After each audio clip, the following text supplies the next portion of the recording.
Alors, Bezrat Hashem, les Zohar de ce matin, Parashat Vaïchi Yom Rishon, Vaïchi Yaakov Be'eretz Mitzrayim. Yaakov a vécu en Égypte, le dernier 17 années de sa vie, il a vécu en Égypte. Zohar dit, Amai Pashta Da Sitima.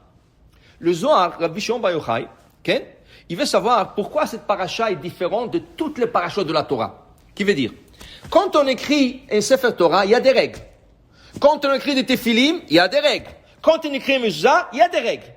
Dans les règles de Sefer Torah, Mezuzah et Tefilim, il y a une règle, parmi plusieurs, qu'on appelle Parasha Petucha, Parasha Setuma. Une paracha ouverte, une paracha fermée. Qui veut dire, quand tu arrives à une fin de paracha, comme hier, on a lu Vaïgash, on a terminé Vaïgash. Le dernier mot de Vaïgash n'arrive pas jusqu'à la fin de la ligne. Qu'est-ce que tu fais? Normalement, tu aurais laissé le reste de la ligne vide et tu aurais commencé la nouvelle paracha sur un nouveau paragraphe. D'accord? C'est comme ça qu'on fait toujours dans la Torah. Ça s'appelle paracha Petucha. Pourquoi?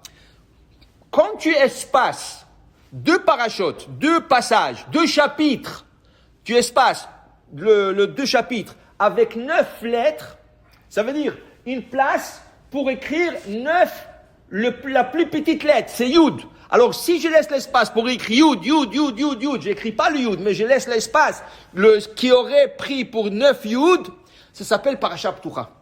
La prochaine, même si elle commence sur la même ligne, le fait qu'il y a un grand espace de 9 lettres, ça s'appelle Parashat Ptucha. Et encore plus, si je la commence sur la prochaine ligne, encore plus Parashat Ptucha. Parashat Stuma, c'est deux paragraphes, deux chapitres, deux passages qui vont commencer sur la même ligne. Mais il y aura un minimum espace de 3 lettres.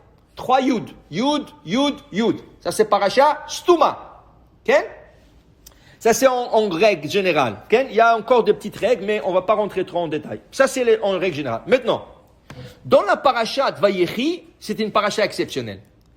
Le Vayechi commence à la même ligne que Vaïgash a terminé. Normalement, il fallait laisser un espace de 9 lettres.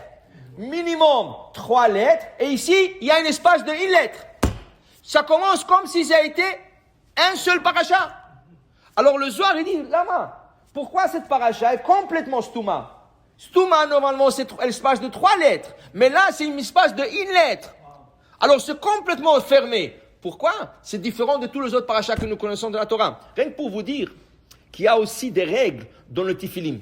On va revenir à la question du Zohar. Mais il y a des règles dans le Tefilim. Qui veut dire, le Tefilim, normalement, Sefer Torah, Sefarad Ashkenaz, oui, il y a une petite nuance dans les lettres, la forme des lettres. Mais un Sefer Torah Ashkenaz est bon pour le Sefarad, et un Sefer Torah Sefarad est bon pour les Ashkenaz. Okay? C'est pareil. Le problème, c'est le Tefilim. C'est quoi la chose? Dans le Tefilim, il y a 2 paragraphes. Il y a 4. Mais on va dire, il y a 2 paragraphes de Shema. Shema Israël, Adonai Eloheinu, Adonai Echad. Baruch Shem Kemo Malchuto. Ve'afta et Adonai Eloheinu b'chol lemcha b'chol nafshecha b'chol modecha, jusqu'à Uvisharecha. Uvisharecha se termine vers le 3/4 de la ligne.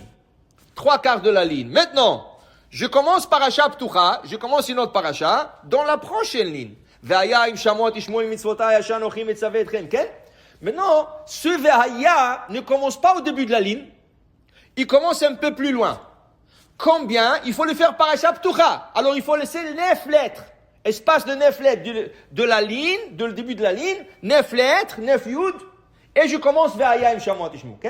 Vient le Taz, un grand décisionnaire Ashkenaz, un grand sommité Ashkenaz, il vient le Taz, il dit non, c'est pas la peine. Comme tu as terminé, ou Bisharecha, à 3/4 de la ligne, il reste encore quelques espaces. Combien? De 4 lettres, minimum. 4 lettres. Alors, maintenant qu'il me faut laisser un espace de 9 lettres pour Parashat Ptucha, je n'ai pas besoin de commencer la nouvelle ligne sur 9 lettres. J'ajoute rien que 5 lettres, l'espace de 5 lettres. Et je commence vers Yam Shamoa. Okay? Le Shulchan Aruch, il a dit, c'est pas soul. Bet Yosef, il dit que c'est pas kasher.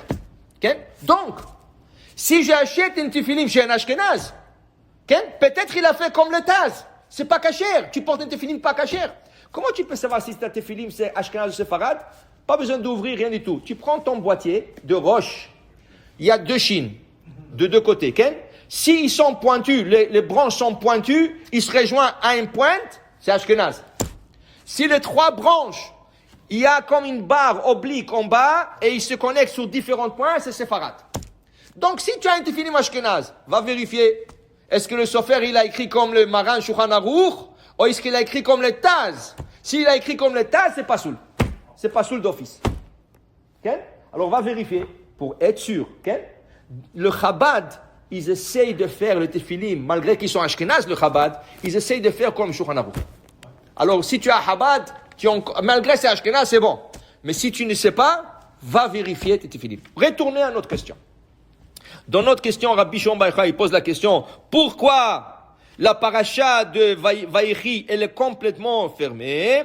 Dit, Rabbi Yaakov Amar, Rabbi Yaakov dit, Besha'ata demit Yaakov istemu et non d'Israël. Quand Yaakov est décédé, il y avait comme un voile qui est descendu devant le peuple d'Israël. Il ne pouvait plus voir l'avenir.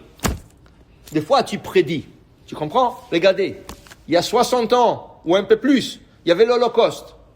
Les gens savaient, ils voyaient déjà le moment, le turbulence qu'il y avait déjà. Mais qu'est-ce que les gens disaient? Non, c'est pas possible. Quoi? Tu vas me dire qu'il va prendre tous les juifs, il va les tuer partout. Tu vas me dire ça. Les gens, comme s'ils voyaient pas. Mais comment? Ils commençaient à déjà ramasser des gens. Alors sauvez-vous. Quand il y avait comme un voile, les gens ne voyaient plus. Même chose. En Égypte, ils commençaient à voir comment le pharaon il commence à servir le peuple juif. Mais comme s'ils ne voyaient pas, il fallait se sauver. Il fallait retourner à Canaan. Il ne fallait pas rester là-bas. Mais dit non, mais ça y est, j'ai la maison ici. Le problème, c'est quoi le matériel? Tu as la maison, tu as la voiture. Comment je viens de finir l'hypothèque, je viens de finir d'avoir une nouvelle voiture et tout ça. Comment je vais sauver? Sauve ta vie. C'est ça le problème. Yaakov Avinu, quand il a confronté l'ange, c'est pourquoi? Parce qu'il est retourné pour Pahim Ktanim, pour des petites fioles. Il est retourné et là, l'ange l'a attrapé. Tu comprends? Le juif, malheureusement, des fois, est toujours attaché à son matériel. Des fois, il faut savoir lâcher le matériel pour pouvoir sauver la vie. Mais là, il y avait comme un voile qui est descendu parce qu'il y a un décret qu'ils doivent rester là-bas 400 ans. Et là, ils ne voyaient rien. Et ça commençait doucement, jusqu'à qu'il les a asservis. Donc, la paracha de Vaïchi est complètement stouma parce qu'ils n'ont complètement pas vu l'avenir. Alors David Amelech, il priait toujours. David Amelech dit dans Télim, Gal enai vabit aniflon toratecha. Hachem ouvre mes yeux pour que je puisse voir. Ça veut dire quoi? Des fois, tu as tes lunettes sur la tête. Et après, tu cherches. Où est mes lunettes? Qu'est-ce que? Les lunettes sont sur ta tête. Et après, tu rigoles. Ah, c'est ici sur la tête. Comment tu ne le voyais pas? Gal enai vabit aniflon toratecha. Des fois, il y a des choses qui sont juste en face de ton nez, tu ne vois pas. Tu comprends? Et David Amelech priait toujours, il faut prier. Hachem, ouvre mes yeux pour que je puisse voir l'avenir, la vérité, ce que je cherche. Il faut toujours prier pour voir et voir les choses claires. Baruch Adonai Le'olam. Amen ve Amen.